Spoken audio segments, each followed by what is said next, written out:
Good evening mga kaibigan. Welcome back to the Garena Premier League 2014 Spring Season. And syempre, I am Gigi Spear. And I'm Jay. Magkakaroon tayo ngayon ng laban sa pagitan ng team IPT at ng Bangkok Titans. Pero bago ang lahat, Jay, tignan natin muna ang ating schedule for tonight. Alright, so our schedule for tonight, the first game of course will be between the Bangkok Titans versus our very own Imperio Pro team, followed by HQ Esports Clubs versus the second game of Bangkok Titans tonight at 7 p.m. Then at 8 o'clock, we have the Singapore Sentinels versus the Azubu Taipei Assassins. And as of course, we know the Taipei Assassins have not yet lost a game yet. And HQ versus Imperial Pro team again will be at 9. Of course, also HQ is undefeated. So this will definitely be a very hard games for SGS and IPT to beat these two Titans coming from Taiwan. Alright, so let's take a look at the standings now as we look at the Group A standings. As you can see clearly, AHQ still ranks number 1 with 6 wins and 0 losses in all 6 games they've faced so far. SAJ and TPS are a close second with 4 wins and 2 losses. ISG is currently in the middle of the pack with 3 wins and 3 losses. And at the bottom of the standings, we have both IPT and BKT without any wins. So this game will definitely be the decider to who will have their first victory. Yes, eto naman para sa ating Group B standings. You have TPA still sa top 1. Undefeated pa rin sa ating standings dito. And SF5 having the 4-1 score. SGS 3-3 and FL having the 2-4. MLE so far having the 1-4 score dito. And Yo Flash Moves having the 1-5. MLE have the first win sa laban nila last week dito sa ating GPL. That's right. So in a few moments, we're about to start our first game between the Bangkok Titans versus the Imperial Pro team. Now, this is actually a rescheduled match na they had a few weeks ago. They were supposed to have a game. They were already in the game actually. Meron na silang tapos na laban. yung picks and bans nila. Pero since unstable yung internet connection ng both teams ng time na yun, they decided to have it cancelled. So basically today, we're gonna have the same picks and bans ulit. And then, so mabilis lang yung pick and ban phase nila and then we'll go straight into the game. Yes, so far, eto ang head-to-head match natin for the team. APT versus the Bangkok Titans. NDD as kanilang jungler dito and Rebenga for the jungler as well. NDD, he's a player dito usually known na gumagamit ng mga champion like Jarvan, Lee Sin. Usually mga champion na mayroong gap closing ability. He usually gank a lane dito na alam niyang may advantage siya. Usually in the first few minutes, he will go in the top lane para mag-secure ng objective dito. And he usually goes to lane na alam niyang makakapanalo ng game dito, like makakabuhat. Any champion, usually he will gang the top lane dito. So far for Rebenga, he's a player na gumagang any lane sa laban nila sa GPL. And unfortunately ngayon, we have to see sa kanya kung ano yung kaya niyang gawin against his opponent. So far, he usually pick Evelyn. Kung di ako nagkakamali, he's practicing Evelyn ngayon. That's right. So if ever na mag-succeed yung kanyang performance using Evelyn dito, he will dominate the lane. Not only yung kanyang lane dito, but also yung laning phase ng mga kampi niya. That's right. Yeah, Rebenga's very he likes to pick aggressive types of champions. So he wants to be the assassin type jungler. So now we're in the game right now, and we're going to go to the pick and ban phase, which should be the same from the last time. This should be really quick. So of course on the blue side, we still have the Bangkok Titans. We have the top laner BKT Qaizer versus, and then jungler would be BKT NND. In the mid lane, we have BKT Intreso. And their bot lane will be BKT Lloyd and Warlock. So far para sa team IPT, still Hero in the top lane, Rebenga as the jungler, Light para sa kanilang AP carry, Fear as their AD carry, and then Hatred ang kanilang support. Usually picking champion like Annie, Leona, and last time if I'm not mistaken, he picked Annie para sa kanilang support dito. So let's see kung sino yung mga champion na pwedeng gamitin ngayon ng IPT, knowing na they have to win this game. Also yung BKT. Both teams dito, wala silang panalo sa kanilang sa group nila A, sa ating right. standings ngayon. So far, So since gaya na sinabi natin dito, same pick and same bans for team BKT, they're going to get Jax as their top lane, Elise as their jungler, AP mid having Ziggs, and Lucian plus Thresh sa kanilang AD carry and then support champion. So far for team IPT, they're going to pick Shivana as their top lane, Rebenga para sa kanilang jungler, Vi, and then AP carry still, Nidalee, AD carry Caitlyn, and then Hatred's going to get Leona as their support players or champions sa laban na to. Alright, so that's basically the same lineup that they had a few weeks ago, and as you can see, the picking was, they basically picked already their champs. They didn't have to use any mind games picking champions that would be unorthodox, like you could have Shyvana, would, of course most of the time could be the top lane, it could be the jungler, but The champions, of course, they picked up are the ones that they're about to use already, so no need to swap anymore. So far, gaya ng sinabi natin, same band ang ginawa dito ng Team IPT and ng BKT. They banned Evelyn, they banned Pantheon, and they banned Yasuo as well. Yasuo, for sure, this is a champion na binaban kasi alam, this is a threat for every team. So they banned Evelyn and Pantheon as a respect ban para dito kay Rebenga. Also, That's they right. banned Gragas, they banned Lee Sin, and Kassadin. Kassadin, no doubt na itong champion na to ay kailangan ding iwasan. Like sa mga ranking natin, auto-ban tong Kassadin na to. Gragas also, yung top lane, Very advantage strong niya dito, tank yung lane, tankiness niya. especially in the first 2 weeks. Oh. Yes. But take note, Gragas is a very tanky champion. But hindi siya makakagawa ng sobrang effective damage output every time kapag umabot na ng late game dito. That's So right. we have to take note na si Medyo Gragas, yes, he's a very tanky champion, but yung damage output niya, it wasn't enough to gain the advantage of killing a champion, but kaya niya itangkihin, kaya niya magfronta sa any clash na mangyayari dito. Since they ban Gragas, they have Shyvana and Jax in the top lane dito.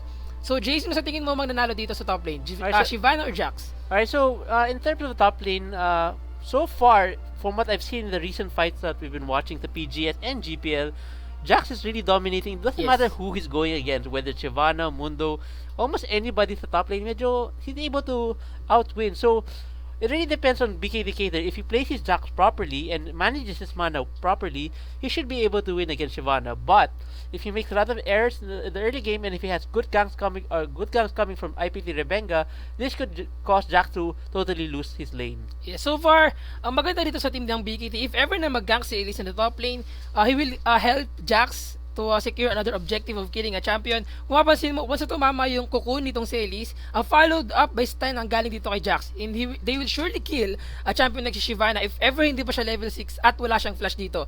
So if ever hindi pa siya wala pa siyang dragon form para mag-disengage dito, mahihirapan siyang kumuha ng advantage against his lane sa opponent niya dito like si Jax, and they have to secure the objective of ganking galing dito kay Vi or kay Rebenga.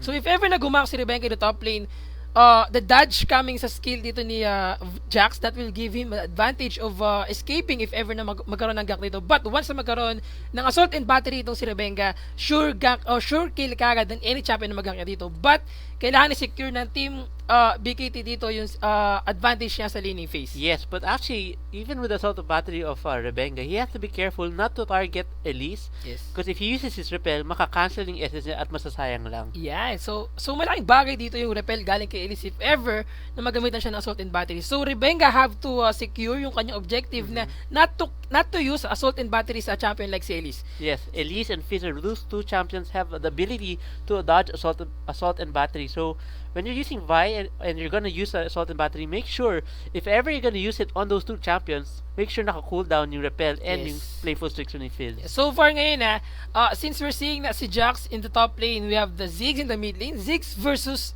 Nidalee in the mid lane. Both a champion having the poke damage. And both champion, kung papansin mo, meron silang burst. Yung bouncing bomb galing kay Ziggs, and then yung spear galing kay Nidalee dito. If ever na mag-hit yung mga skills nila dito, sobrang effective. The damage output coming from their champions dito, sobrang hirap to handle if ever. So far for the team IPT having Nidalee, sino sa tingin mo sa mid lane, in the early part of the game hanggang sa mid lane? Actually, in terms of the lineup of BKT has superior clearing of creeps in the late game and mid game. But IPT has better sieging potential because Nidalee can use his spears to whittle down the members of BKT before IPT Rebenga on Vi or the IPT here on Shyvana could dive into the opposing team, which would be BKT. So basically, they just have to wait for IPT Light to be able to do enough damage to force members of BKT to back off and heal, or just low enough for the other two members of IPT or even IPT could dive on the champion that they want to. Yes, a very looking at the lineup ng Team BKT dito, a very safe pick having Lucian as their AD carry.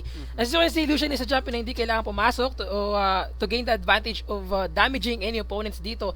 Kaya niyang magstay lang ng malayo. Yes. Papasin mo yung kanyang ratatat shotgun, yung SS niya dito. Yes. Once na ginamit niya, you don't need to lumapit sobra sa kanyang kalaban dito. Also, having Caitlyn as well, yung kanyang range against his opponent. Lucian versus Caitlyn. Yes, the CS-wise advantage for Caitlyn. But once na makapag-initiate si Lucian dito, like he have to use his yung dash in niya to secure the objective of killing Caitlyn, mahirapan si Caitlyn na makipagsabayan kay Lucian once na magkasalubong sila dito. Actually, if you think about it, looking at BKT's lineup, no, so Lucian and Thresh, now they're supposed to be sort of like mortal enemies, eh. The Thresh trapping the wife of Lucian in his lantern, and then the ultimate of Thresh is the calling his wife out of the lantern. So, medyo hindi actually nagko-call, pero actually making the members of IPT to back away once he uses that calling. Yeah, so parang malaking bagay dito yung pagkakaroon ng Lucian Thresh combo. So kapag hinawakan niya yung lantern niya, parang nagkaroon siya ng konting Inspiration. pahapyaw sa kanyang asawa na nakakulong sa soul dito ni Thresh. So far, in the bottom lane, Leona and Caitlyn versus Lucian and Thresh. This is going to be a very good fight against these two teams. So far, like what I've said sa mga previous matches natin dito, if ever na si Caitlyn or if ever na si Leona mag-initiate using his Zenith Blade against his opponent, Thresh can just use a very good timing dito against his opponent by using his flay para bumalik itong si Leona once mag-Zenith Blade siya. And if ever matimingan niya ito na maayos, yung stun na gagawin ni Leona ay hindi niya magagamit against his opponent ng maayos. So far ngayon, game 1 na tayo dito and still nag-post tayo and setting up their own settings. Yes. Last minute check lang naman yan, so that won't be long, I'm pretty sure. I'm just afraid for IPT with the Jax on the top lane. We've seen it many times how Jax can be really dominating in the end of the game. And since there's two members, aside from Jax of course with his counter-strike, there's Elise and Thresh to provide a lot of crowd control, giving enough time for Jax to burst down opponents and whittle the members of IPT down. Although members of IPT do have a lot of mobility, both Nidalee and Caitlyn, they all have ways of escaping that, including the Vi with Assault and Battery, including Vault Breaker, which can give her break some distance. It's really a team fight talaga. They just have to work together to be able to win this game. Yes, and so far I think, umapasin mo sa lineup dito ng BKT, they have Elise, they have Ziggs, they have Lucian, and they have Thresh. Thresh, supposedly ang purpose niya is to help, like disabling a champion dito. But kung mapasin mo sa lineup nila, they have 4 champion, almost 3 champion na meron pang engage dito. Like, meron pang takbo. We have Elise na merong rappel, we have Thresh na merong dark passage to save any champion na mahuli dito from Team IPT. Also, they have Ziggs na merong second skill dito, like to disengage if ever na mahuli siya ng Team IPT dito. One reason kung bakit ginawa nila si Jax for the top lane. So he can split push kapag nagkaroon ng chance dito ang team ng IPT. Now, if ever they do decide to allow Jax to split push, they should go aggressive on the last 4 members of BKT. Since, looking at the lineup of IPT, they have a much tankier lineup. Without the Jax, but there's only Thresh and Elise to be the tanks of BKT. And looking at Shyvana, Vi, and Leona, these are much tankier champions compared to Thresh and Elise. So they should be able to easily win out the team fight if Jax is not present in the team fight. So if ever na mag-build itong si Rebenga ng pure tank items dito, like you have to get his Ancient Golem, Spirit of the Ancient Golem, you have to get yung kanyang Randuin's Omen, that would give them the advantage in the early part of the game hanggang sa mid-game dito, since advantage sa kanila na meron silang 3 tank champion, and like on the other hand sa kanilang kalaban dito, the only tank, kaya sinabi mo dito, if ever na magbibuild itong si Elise ng kanyang tank items, siya lang yung magiging tank niya, and si Thresh if ever, since Jax is supposedly getting yung kanyang damage output, like getting yung kanyang Blade of the Ruin King, getting his Randuins for this next item if ever, or Trinity Force para sa kanyang damage output, and then yung attack speed niya dito. So far, game muna tayo mga kaibigan ng match between Team IPT at ng Bangkok Titans. Still, gaya ng mga paulit-ulit na laban dito, early part of the game, they're trying to secure their buffs, jungle buffs, para magkaroon ng advantage in the early part of the game, and still, para ma-secure yung kanilang mga jungle na magkaroon ng chance to gank any lanes and then perform very well throughout the game. That's right. So alright, as we can see, all the members of both teams are just defending their jungle buffs right now, and there won't be any level 1 invades. Now, this will be interesting if IPT decide to go for a late invade. As you can see, Rebenga still hanging around in that bush there, and it could be a little bit dangerous if Thresh does decide to go to that area and try using his death sentence to catch somebody. You've seen it many times before how effective Thresh's death sentence could be at the very early game. Yes, and actually, kapag kumapasin mo sa lineup dito ng Team BKT, ang death sentence na manggagaling dito kay Warlock ay siguradong death sentence if ever, since the follow-up stun, cocoon, the damage output coming from Team BKT, sobrang hirap for Team IPT to handle if ever na magkaroon ng mga team fights dito. So, what Team IPT might do sa laban nila ay secure nila yung sarili nila na hindi matamaan ng death sentence or ng cocoon coming from the team members of BKT.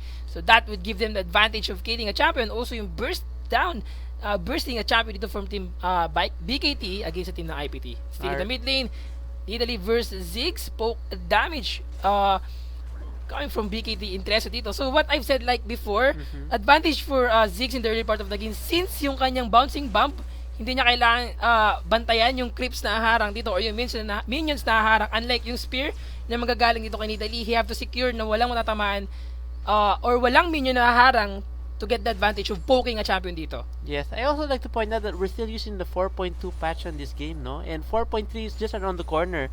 And with that to say, the Doran Shield is expecting a nerf. Now, I wonder if Leona will still be as effective when the 4.3 patches comes into the game. Because once the nerf Actually, will lower the HP and the HP regen. And right now, that's one of the main things that's allowing Leona to be very dominant here in the bottom lane because of the HP regen and the slight HP that the Doran's ring or Doran Shield rather is giving. actually, that nerf coming from the Doran Shield, I don't think, hindi lang si Leona mahirapan dito. Halos lahat ng support na gumagamit ng Doran Shield in the early part of the game ay mahihirapang mag-adjust since they are relying dito sa pagiging tankiness nila in the early part of the game sa Doran Shield. Since ngayon, we are about to see na magkakaroon ng nerf dito sa ating Doran Shield. Let's see kung paano mag-adjust yung ating mga support player to get either get the first gold income item like Ancient Coin, the Targons, dito yung talagang mahirapan sila dito to adjust. So far in the mid lane, still poke damage galing kay Intereso dito. It's too hard for IPT Light to handle dito since in the mid lane, you have the poke potential, the bouncing bombs, and in the top lane as well, like what I've said, or like what you've said kanina, Jax will dominate the early part of the game since poke-wise, he can just give damage output against kay Hero. On the other hand, Hero can't use any skill na pwede siya mag-disengage dito. So, kailangan niya maging aware na walang gank na mangyayari coming from NDD since wala pa siyang level 6 skill dito. That's right. So, if Jax continues to what he's doing right now, as you can see, he's leading his CS by about 5 CS right now. Although he has Shyvana under the tower, Shyvana's doing a pretty decent job of seeing under the turret as well. So let's just see how this game will roll out. Yes, mga kaibigan, death sentence galing kay Warlock in the bottom lane. Still, they try to catch up sa CS na nawawala dito kay Lucian or si Lloyd against kay Fear. Kung papansin mo, yes, sobrang layo ng, sobrang harass mo papansin mo itong BKT in the bottom lane against sa IPT. But sa CS, lamang si Fear. That gave him no advantage, mga kaibigan. But without his enough mana dito, Benga have to flash out. Flay galing kay Warlock. They're trying to chase the life of Fear dito. But, since sobrang layo na ito, hindi abot ang first kill ni Lloyd, you have to disengage. And Fear have to use his recall. A chance for Lloyd to gain the advantage when it comes to the CS counts dito on the bottom lane. Yeah. There you go, see Warlock going very yes, aggressive. Never back down para kay Lock dito. Trying to get the life of Fear, but with his barrier, his life was secured in that team fight in the bottom lane. That's right. So looks like they're gonna pick up a few items. As you can see, Nidalee picking up a second Doran's ring, and Caitlyn decides to go for a Vampire Acceptance instead of the Doran Shield, Doran's sword rather, and looks like he's gonna go straight for probably a Bloodthirster in this game. Right, so like, gaya na sinabi ko before, Jax tips dito against if ever kung sino yung kalaban mo. Kapag once na umabot ka ng level 6, you will have the proc damage kapag pang third hit mo against your opponent. Yes. So what you have to do sa top lane, if ever na you're using Jax against a very tanky champion na top lane, if ever naabot na yung pangatlong attack mo dito, like magpo-proc na yung pang third hit mo, you will leap in your opponent. That time, you will masusulit mo na sobrang damage output na kaya mo ibigay against your opponents once na ganun yung ginawa mo. Since you have the passive, you have the second skill dito, you can just use your stun to dominate your top lane. Yes, actually I'm surprised that the Jax went for a Doran Shield instead of a Doran Sword, since most of the damage coming from Shyvana although there will be some physical damage, there will also be a lot of magic damage coming from the W. So that's kind of a surprise. I guess he just wants to play safe because of course Bai deals a lot of damage at the early part and deals a lot of physical damage. So probably that's why he went for the Doran Shield. Yes. But the spear coming from Light dito in the mid lane. What I've said, mga kaibigan, IPT Light have to secure in the top in the mid lane dito, but still in the top lane, still damage output coming dito kay Qaizer against kay Hero. So mapapansin natin ngayon na medyo ang laki ng CS gap nitong si Ziggs or nitong si Intereso against kay Light. 50-28 or 29 sa laban na to. That gave him the advantage of dominating the mid lane. Yes, actually Also, the top lane right now, Jax is doing pretty well for himself as well, with 52 CS to 41 on IPT Hero. So I guess it will come down to the next few ganks that probably either Yes.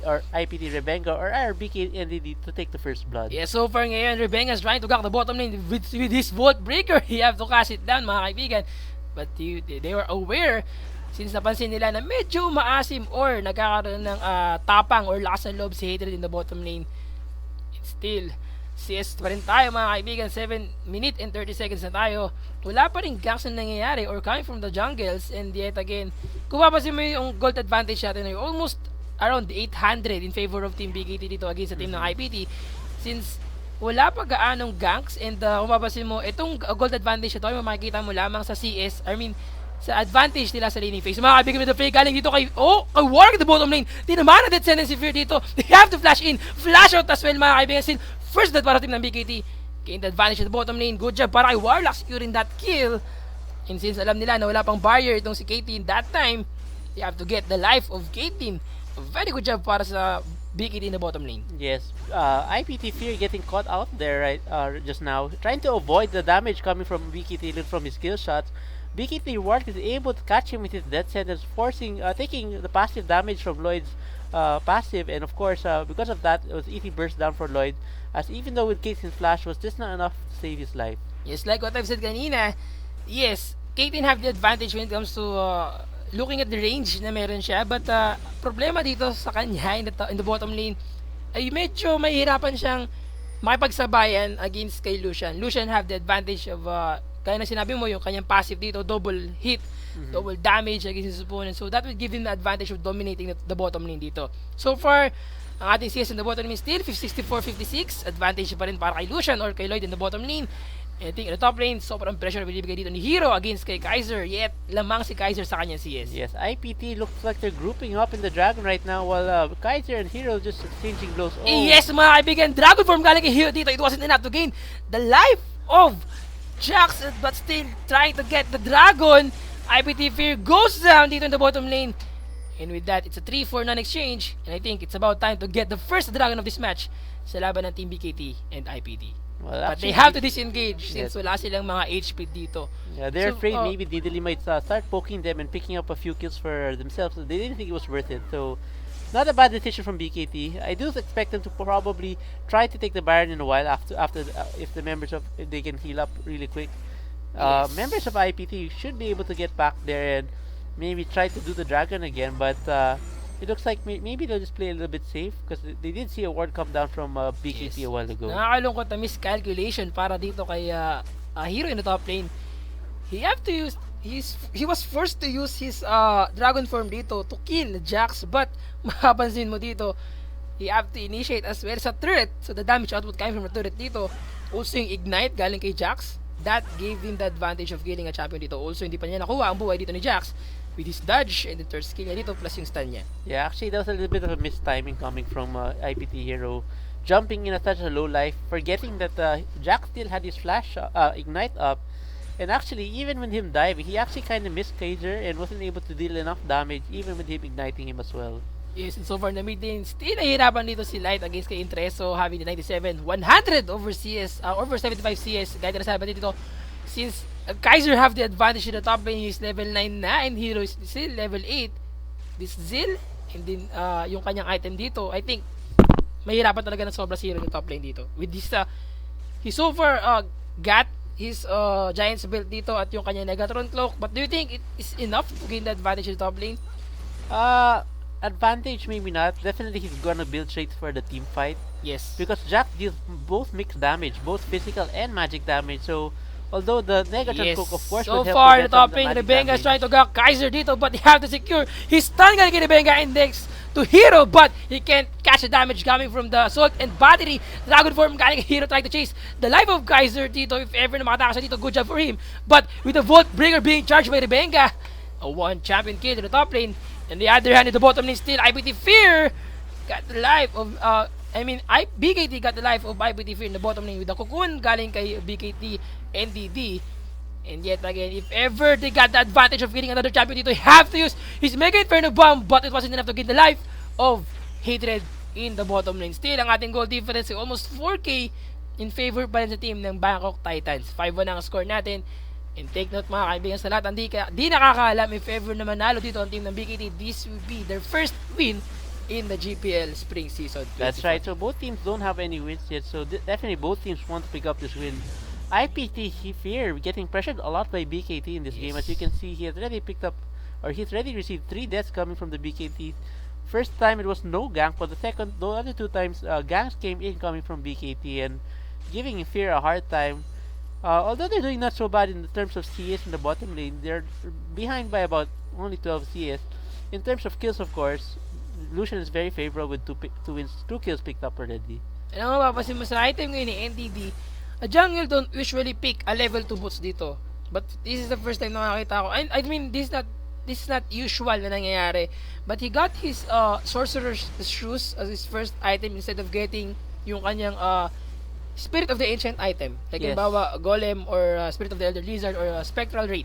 So Yes. far, I think this is a good item choice since secure yung mga ganks niya dito with this movement speed and also That's yung right. kanyang damage output na ginagawa nung kanyang magic penetration at That's right. So, ganks niya dito. Mga kaibigan, still naman ng death sentence itong si IPT Light. He was about to go down but with the box galing dito kay Warlock, they got the life of IPT Hatred, and then in the top as well, they got a good trade getting the life of BKT Qaizer. yes, going back to what you're talking about a while ago regarding BKT and ND picking up Sword Shoes, they are ahead in terms of kills right now and in the game. So he wanted to continue his aggression on the player. So picking up the Sword Boots will allow him to do more. Yes, magic mga kaibigan. penetration. Yes, galing dito sa team members of BKT. They got the life of IPT Fear. IPT Fear goes down with that damage output. And with the last hit of Mega Inferno Bomb, very good job for team members of BKT. And they're trying to get the blue buff of team IPT dito. And since IPT Life have to land a ward to get to see if ever na kaya nilang ma-steal itong blue na to. If Grabe, Benga still sayang- having smite. Yes. Sayang si Fear, no? Kasi he was like at the edge of that Mega Inferno Bomb. 2 more steps sana, nakalabas na sana, pero Kita natin yung bilog eh. Yung para sabi niya, abot ba ako? Actually, I thought na hindi aabot yung Mega Inferno Bomb. Pero tingin ko, sa sobrang lakas ng sabog na tamaan siya ng maliliit na apoy. Ay, mga At, shrapnels. yes, mga tawag dito yung mga ligaw na bala galing dun sa bomba na yan. Yet, very good job for team BKT. And they're pressuring team members of, wow, a good steal para dito kay Nita D. Got the blue buff for himself. Yeah, so blue buff was able to take. They were able to take back their own blue buff from a smite steal.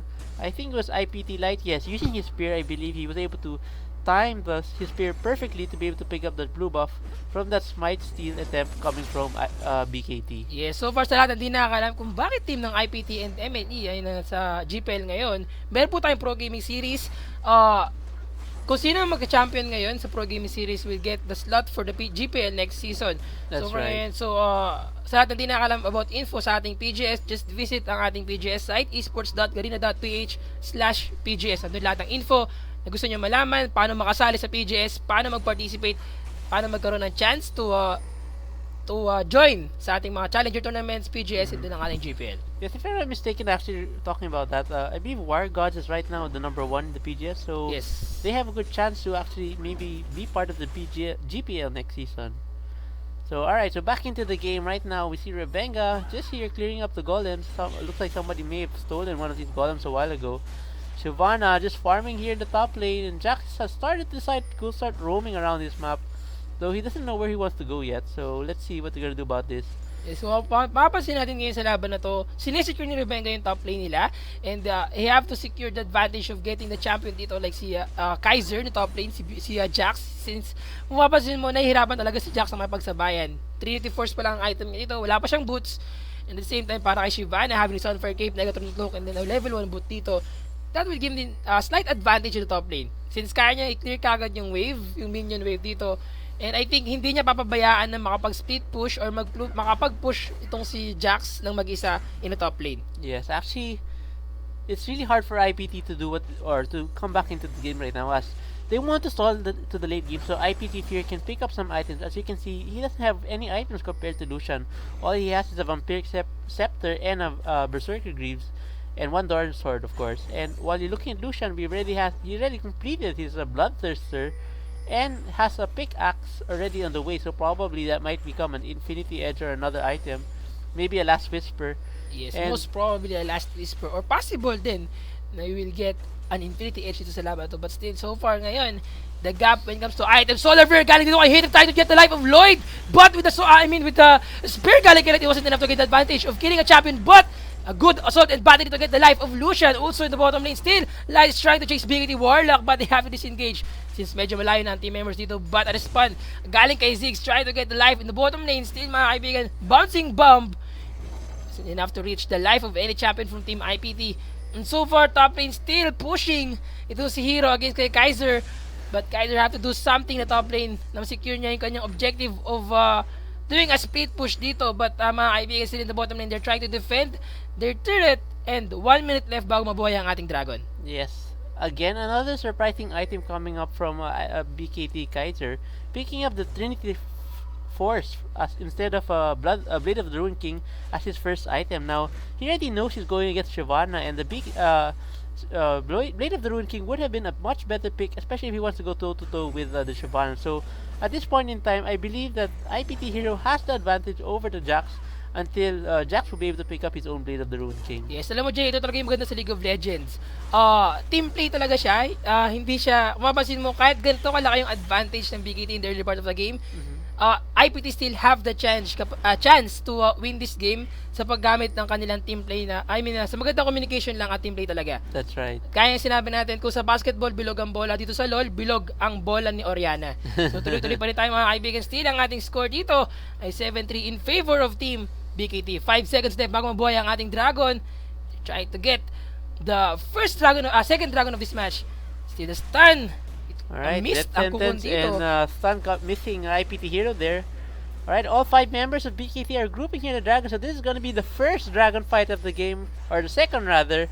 But this time, all 5 members from both teams are going to be here to do this team fight. Yes, mo they're trying to contest this dragon. So far ngayon, if ever na sila mauna dito, they will get the damage output from that dragon. So far ngayon, wala pa nagkakaalam kung sino mauuna.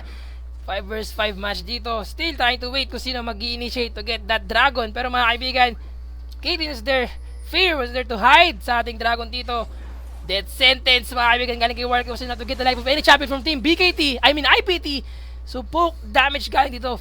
Both teams, for Ziggs, just giving his bouncing bomb. Yes. Para naman sa team ng IPT, pressuring with the spear. But Death Sentence, mga kaibigan, galing kay Warlock. Will he be able to initiate? But he have to disengage. There we Masyado go. matagal na. That's what we're waiting for. BKT Almost 1/4 finally caught na lang. one of those spears, and Yes. that's what IPT Light has to do. He has to have those spears connect, or else they won't be able to engage the members of BKT. As you can see, most of the members of BKT were able to pretty much avoid most of that. And IPT Light picking up the blue buff so he can regenerate some of his mana, so he can throw some more spears. Almost 1/4 ang damage output na nagawa niya doon. Almost 1/4 na lang natirang buhay para kanina sa team members of BKT. But Solar Flare, mga kaibigan, nakuha pa rin ni Vi ang second dragon of this match, and still the box galing kay Warlock dito. They're trying to chase the life ace in the hole galing kay Fear, but nagamit na siya ng play dito, and Death Sentence to cancel that ace in the hole. 2-for-1 exchange na, mga kaibigan. Interest is still having to sa life dito, but with the bombs galing dito sa kanya, the Fear got his life, and still buhay pa rin, mga kaibigan. Light trying to chase the life of Nidali, and did that, mga kaibigan. Barrier galing kay Lloyd, 1 vs 1 AD carry, mga kaibigan, but BKT Lloyd dominated that team fight, and IPT Live 4 have to for 4? disengage in that match. Alright, so I'd have to say that it's still in favor of IPT because they were able to pick up the dragon and have an even 4-for-4 trade. Now, that should be able to close up the gap or the gap between the two teams. But the only bad thing about that is that Lloyd is able to pick up another kill. So because he was able to pick up another kill, this should allow him to even push ahead again of Caitlyn. Although Caitlyn was able to pick up 2 kills there, so that should be able to allow Caitlyn to slightly pick up some more items and go more even with Lucian in the future team fights. So far ngayon, humahabol ang team ng IPT dito with that dragon, but so far ngayon still may advantage pa rin ang team ng BKT having this 11-7 score in favor pa rin sa team ng BKT, and almost 5k gold advantage for the team. Yes, that's right. So alright, so I actually think after the not 20 minutes in the game, so maybe there might be a dragon fight coming soon. Yes, Fault Breaker galing kay Rebecca trying to get the life of Qaizer to top lane with the assaulted battery. Qaizer was about to go down but he have to use his disengage. Then flash out in a dark passage galing dito kay Warlock to save himself. A very good job, Jax wasting two ultis from Team IPT dito. Yes, alright, so we see the members of BKT grouping up here in the top lane. 3 members there. IPT Hero all alone to defend his turret, although his turret has a lot of health still. A bunch of minions of BKT are there to help the 3 members of BKT. Yes, they're trying to get the first duel in the top lane, but 3 members of Team IPT have to do something dito sa laban na to. Wala pa rin assault and battery dito si Rebenga, so if ever na magkaroon ng mga team fight, I think they will have the advantage. But kapag na-secure ni Hatred yung kanyang Solar Flare to kill a champion, and yet mga kaibigan at the bottom ng IPT Fear is being chased by BKT Qaizer, if ever na magamit niya itong kanyang Bridgewater Cutlass, Fear will go down. But gaya na sinabi natin mga kaibigan, still stun coming from Qaizer, and he got the life of IPT Fear in the bottom lane. Still in the mid lane, BKT Lloyd is trying to push that second tier turret in the mid lane. Yes, Jax actually doing a really good job of jumping over the trap of Caitlyn. I was surprised he was able to time it perfectly to avoid that trap, and actually IPT Fear realizing he had no escape just A decided... very good job sa pag-proc ng kanyang skill dito. Sure hit talaga para kay Lucian. That's right. So actually, BKT definitely dominating this game right now. They're forcing members of IPT to separate, and because of that, they're able to properly push. As you can see, Jax is now split pushing the bottom lane. Na. Nakikita ko na ang ginagawa ngayon ni Jax. He's trying to push the bottom lane. Like what we've said kanina, a split push from team members of BKT this time. Still, 3 second tier turret ay mukhang makukuha na nila. And they're trying to chase BKT Lloyd with the Solar Flare. He have to use his good mechanics pagdating sa kanyang AD carry, but he was shut down by team members of BIPT. Still, a backup. Responde mga kaibigan galing sa BKT dito. They're trying to get the life of Hatred. Hatred goes down. Rebenga, he can't use, yung kanyang assault and battery dito wasn't good enough to gain the life of Qaizer, but IPT Fear, 1 versus 1, he got the life still dito ni Qaizer in the jungle. And at ayun na, 59 ang ating score in favor para sa team ng BKT. And yet again, I think medyo disadvantage yung clash na yun for the team IPT. Yes, looking at the gold right now, there's about almost a 9k gold lead in favor of BKT because of all the tower pushes they're able to do. As you can see, all the outer turrets of IPT are already gone, while IPT has only taken the top outer turret of BKT so far. So this is something that we see a lot, especially with the Filipino teams in the GPL, that they're unable to push properly here. IPT Light was able to throw down a spear and hit Intresso, almost took out his life, of course.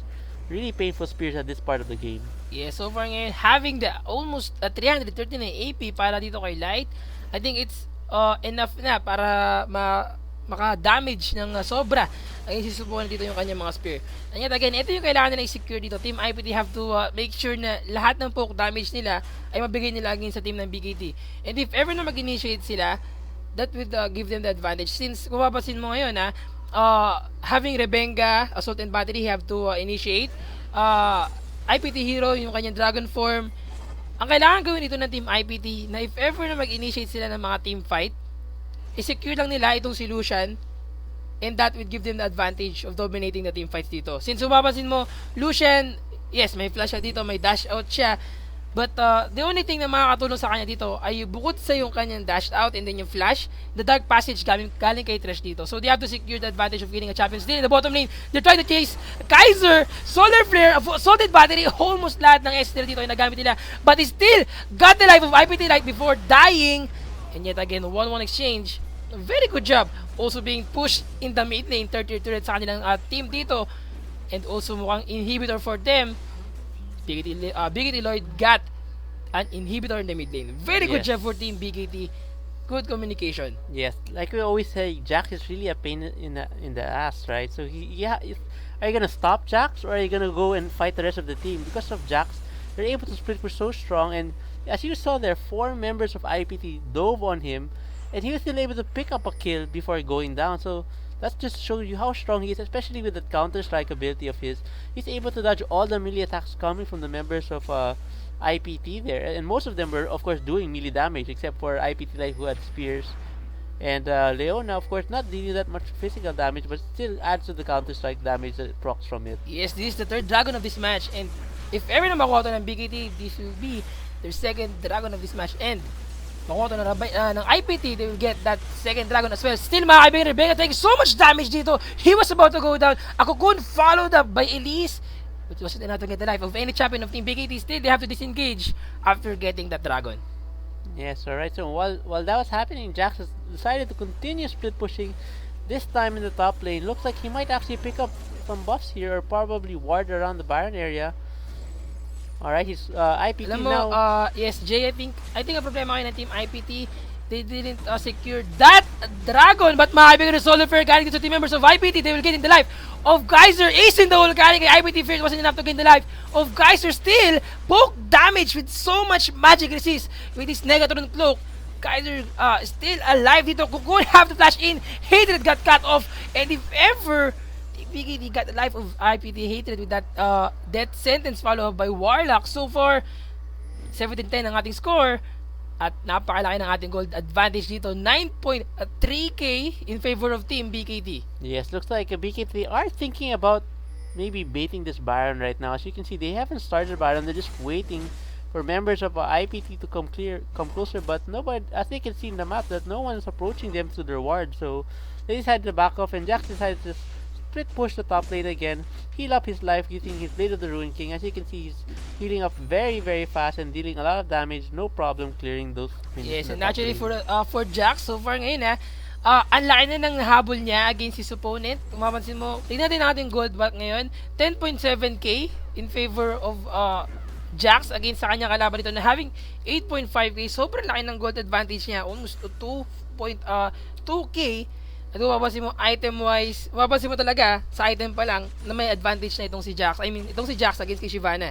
Yes. So, doing a very good job, doing split push dito, and then a good coordination from Team BKT, they get the advantage very well. Yes. And so far ngayon, BKT Qaizer against any member of Team IPT, if ever siya ang initiate dito, kagaya ng ginawa niya kanina, 4-man gank in the bottom lane, he still got the life of light.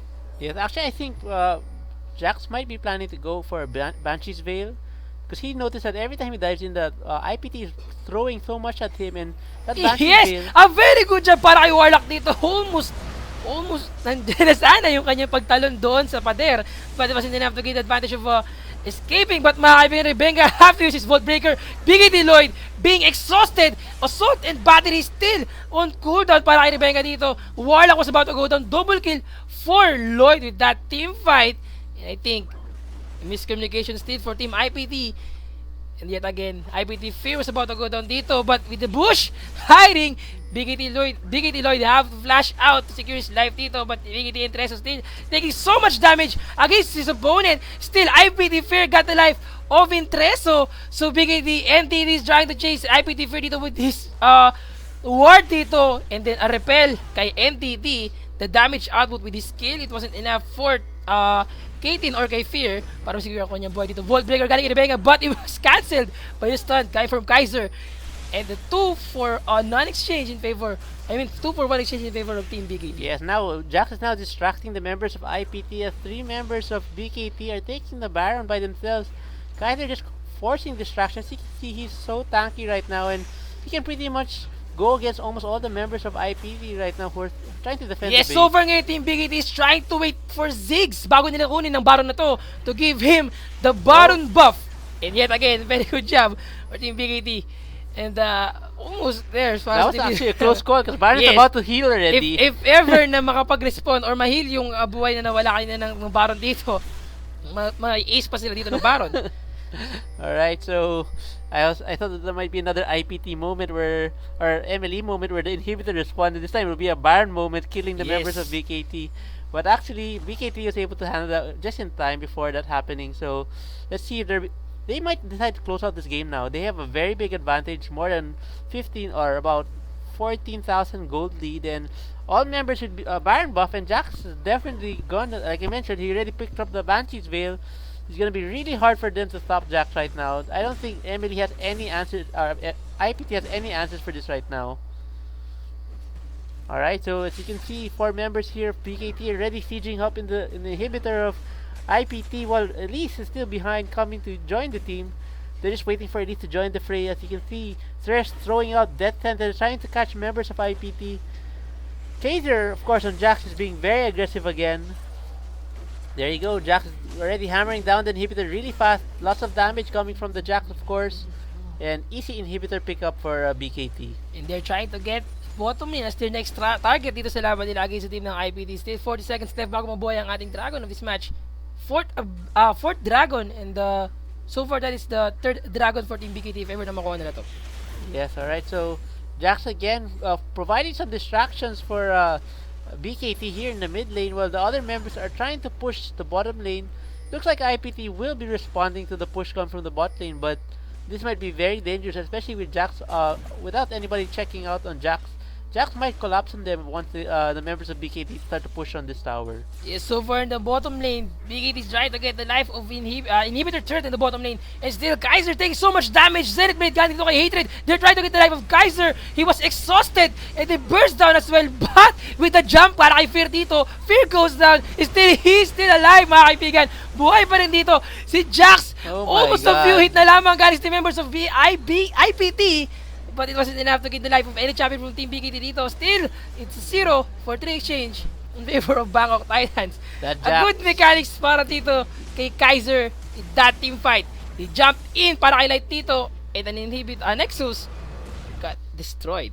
Alright, so unbelievable game again from Jax, as we've seen many times again, over and over. Jax always being so dominant when it comes to the mid to late game.